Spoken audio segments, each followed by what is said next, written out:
In his lecture in inauguration of the chair of literary semiology, Collège de France, January 7th, 1977, Roland Barthes declared that for what can be oppressive in our teaching is not finally the knowledge of the culture it conveys, but the discursive forms through which we propose them. This presentation is titled After Forethought, Footnotes and Digressions on the Lecture Performances Format in Contemporary Art Practice.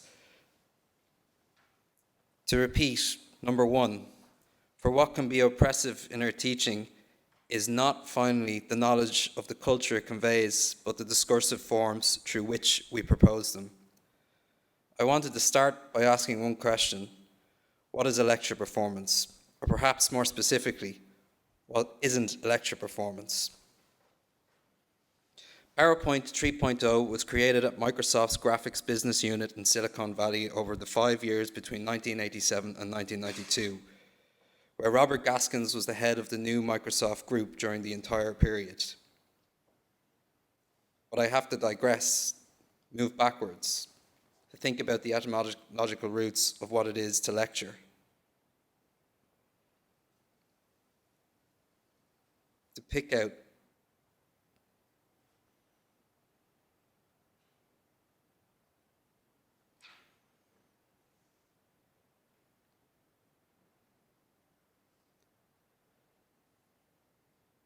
PowerPoint 1.0 was created at the start of Forethought Inc. in Silicon Valley over the 3 years between 1984 to 1987, where I invented the idea and managed its design and development. During its development, PowerPoint attracted the first venture capital investment ever made by Apple, and then soon after shipping it became the first significant acquisition ever made by Microsoft, who set up a new graphics business unit in Silicon Valley to develop it further.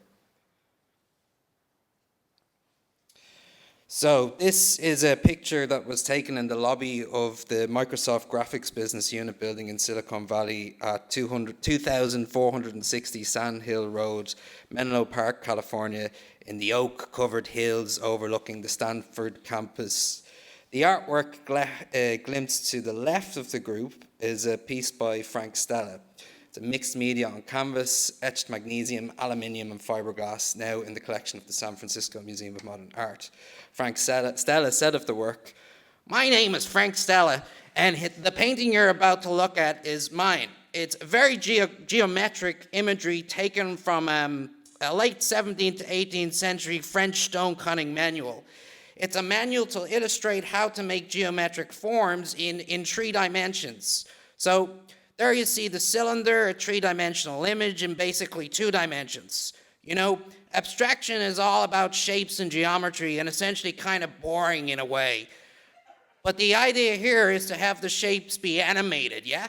And to give a sense that there's a narrative here that you can follow the shapes, that they're interacting with each other in that sense that something's going on, This could be called the dance, right? The dance, where everybody bouncing around, the shapes don't get in each other's ways, and then retain a kind of individuality, and yet in some way they hang together. It's not about innovation, you know, it's about working and what you see when you're working. We made it as a foam core construction, a small model, and then we went ahead and built it in pieces. There's basically a background, and then the pieces are attached to the ground. It's made up of lots of parts, but the parts are sort of obvious and discrete. The scribbled green half circle obviously is the cutout from the background shape, the larger curved shape. But you know, the only thing is that I can really say about this piece is it's gone. The only thing I can really say about this piece is it's news to me today, which I think is good actually. Gaskins insisted that the walls of Forethought Inc. be covered in the works of Frank Stella and artists associated with minimalism from the 1960s. This interface can be traced in programs such as Microsoft Word and PowerPoint to this day.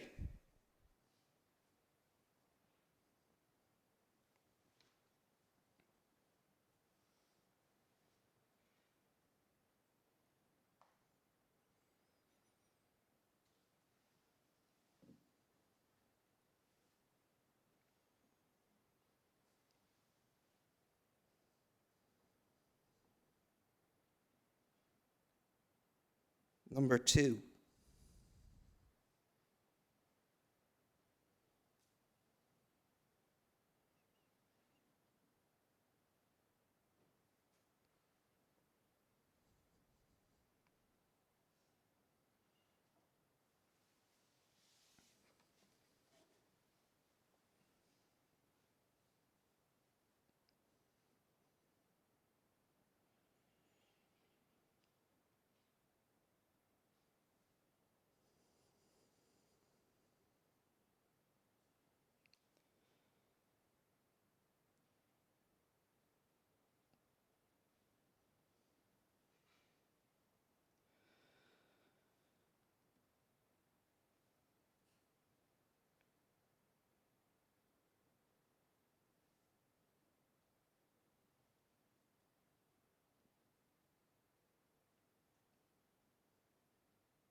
Robert Gaskins kept contemporary in his private notes for his personal use during the whole period, writing in the succession of permanently bound lab notebooks. In these notebooks, he documented nearly all meetings, conversations, decisions, and major events as they occurred.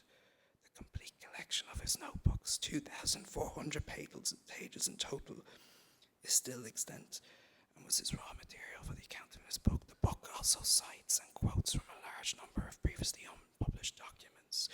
After the establishment of PowerPoint 3.0, I moved to London, where I started collecting concertinas, and I bought a mansion.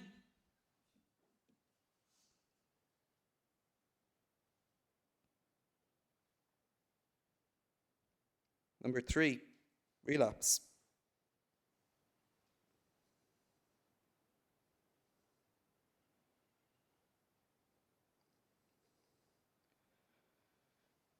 Number 4, frame.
Number 5, costume.